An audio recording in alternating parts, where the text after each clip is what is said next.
Hello everyone, সবাই কেমন আছো? আশা করি ভালো আছো। আমরাও বেশ ভালো আছি। তো আমার এমএস জার্নিতে সবাইকে স্বাগত। আর সকালে দেখো বাসি কাজ দিয়ে শুরু করলাম। ঘর ঝাড় দেওয়া, বিছনা তোলা। ছেলে আজকে উঠে গেছে, ও উঠে গেলে আমার একটু তাড়াতাড়ি হয়।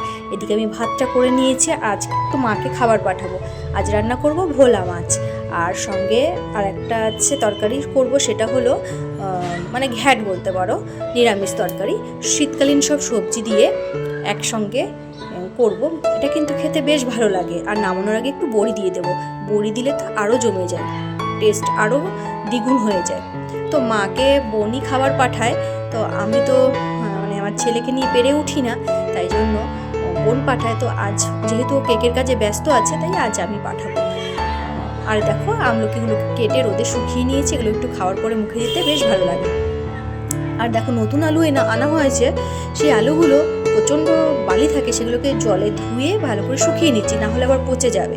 আর এখানে বেশ কিছু আচার দিয়েছি আমি, সেই আচারগুলো একটু রোদে দিতে হয়। একটু ঢাকনাগুলো খুলে দিলাম হালকা করে। আর আগের দিনের কিছু জামা কাপড় আছে, সেগুলো মানে অল্প অল্প ভিজা ছিল, তো সেগুলো একটু রোদে নেড়ে আমি একটু শুকিয়ে নিচ্ছি। তারপর দেখো এই পাশে ছাদে চলে এসেছে, আর দেখো ট্যাঙ্কির জল ওভারফ্লো হয়ে পড়ে গেছে।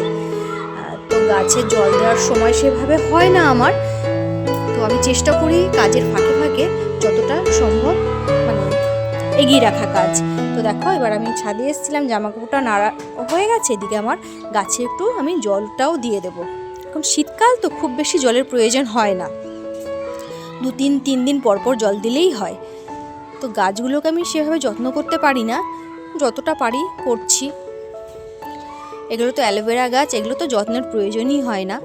আর এখানে দেখো সেই বেগুন গাছ আর লঙ্কা গাছ, তো বেগুনগুলো ছেঁড়া হয়নি। মা আমার ভিডিও দেখে বলছে যে তুই বেগুনটা ছিঁড়িস নি কেন, বেগুনটা তোর খেতে পারবি না, মানে পেকে যাচ্ছে, এরপর তোর খাওয়া যাবে না। তো সত্যি আর মনে হয় খেতে পারবো না আমি বেগুনটা, এরপরে যেটা হবে সেটা মানে খেতে হবে, এটা আর খেতে পারবো না। অনেকটাই মানে হয়ে গেছে, বয়স হয়ে গেছে, এবার ও মানে বীজ হয়ে যাবে বেগুনটায়। তো এই দেখো ওই লঙ্কাটাও বেশ বড় হয়ে গেছে, লঙ্কাগুলো ভেবেছি তুলে নেবো, লঙ্কাটা খাওয়া যাবে। আর গাছে আজকে একটা ফুল ফুটেছে, পুজো দেবো ওটা দিয়ে।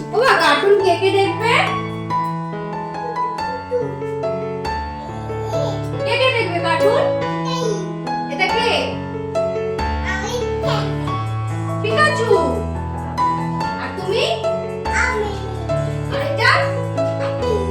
আর এটা? এটা কি? আর এটা কি? এটা কি? দিশা। দিশা করে দাও। দিশা করে দাও তুমি। সোনা বাবা এখন চলে এসেছে, স্নান করবে না বাবা? সোনাটা এখন স্নান করবে। তুমি রিপোর্ট দাও। রিপোর্ট দাও, জানিয়ে দিচ্ছি। তুমি একটু বলো বাবা, ও তুমি একটু বলো। নাও তুমি একটু বলো। চাপবে না, তুমি বলো। কার্টুন। কার্টুন।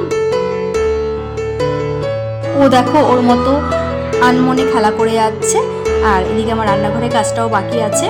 আর একার হাতে সত্যি কাজ করতে না খুব কষ্ট হয়ে যায়, মানে সংসারের সম্পূর্ণ কাজ করে তারপরে বাচ্চা সামলে সত্যি খুব কষ্ট হয়।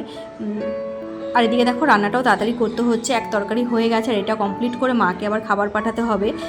তো এই যে ভোলা মাছ করবো, তার পেঁয়াজটা ভালো করে কষিয়ে নিচ্ছি। কাকে দিশা করছো?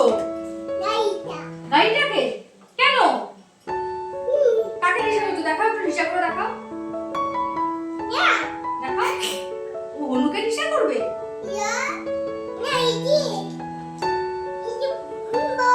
মায়ো হাতে লাগবে।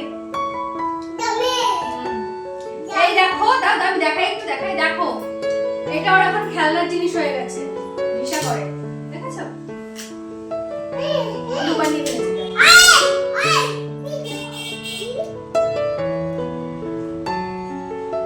কি করছিস এটা?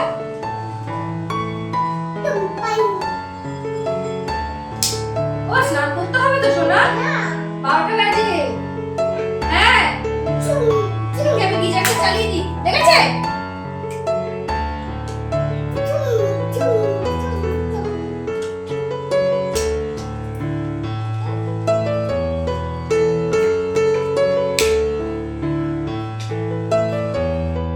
এখানে দেখো কতটা দুষ্টুমি করছে, ও সুইচ চাপছে।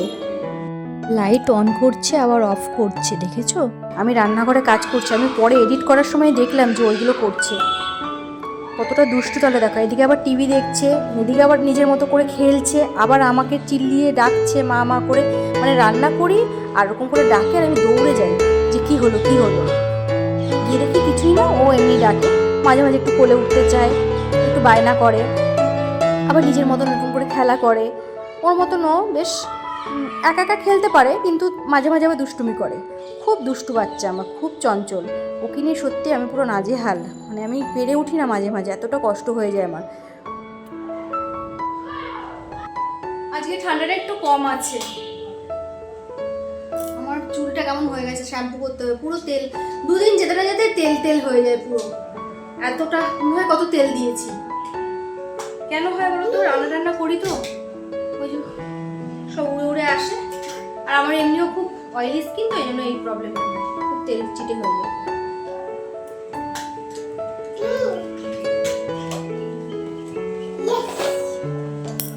আমি বেশ কিছুটা কাজ এগিয়ে তারপর দেখো এলাম।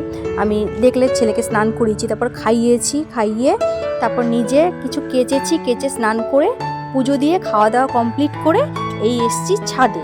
এখন আমি একটু জামা কাপড়গুলো একটু উল্টে দিচ্ছি, আর যেহেতু শ্যাম্পু করেছি চুলটা এখনো পর্যন্ত আঁচড়াতে পারিনি, চুলটা ভেজাই আছে। তো রোদে একটু দাঁড়িয়ে চুলটা একটু আঁচড়ে নিচ্ছি আর একটু রোদে দাঁড়াবো। এই মানে হালকা হালকা রোদটা না এত ভালো লাগে গায়ে লাগাতে, ঠান্ডা ঠান্ডা ওয়েদারে বেশ ভালো লাগে। তো চুলটা দেখো আঁচড়ে নিলাম, আর প্রচণ্ড পরিমাণে চুল ওঠে আমার, কিছু বলার নেই চুল ওঠা নিয়ে। আমার মনে হয় 3 ভাগের 1 ভাগ চুল এখন আছে, আর বাদ বাকিটা সব এভাবে উঠতে উঠতে চলেই গেল। দুপুরে খাওয়া দাওয়ার পর একটু রেস্ট নিয়ে ছেলেকে ঘুম পাড়িয়ে চলে এলাম বিকালে দেখো চাউমিনের পাকোড়া নিয়ে। চাউমিনটাকে সিদ্ধ করে একটু লঙ্কা, কাঁচা পেঁয়াজ আর গোলমরিচের গুঁড়ো দিয়ে বেশ এরকম করে লাল লাল করে ভেজে নেব, দারুণ লাগে। আর যেহেতু বাবা বাড়িতে ছিল, মানে আমার হাজব্যান্ড বাড়িতে ছিল, তো ভাবলাম একটু বিকালে কিছু স্পেশালি কিছু করি, তো এটা আজকে বানিয়ে নিলাম। খেতে কিন্তু অসাধারণ লাগে। তো ভিডিওটা আজকের মতো এই পর্যন্তই রাখছি। সবাই ভালো থেকে সুস্থ থেকো, টাটা।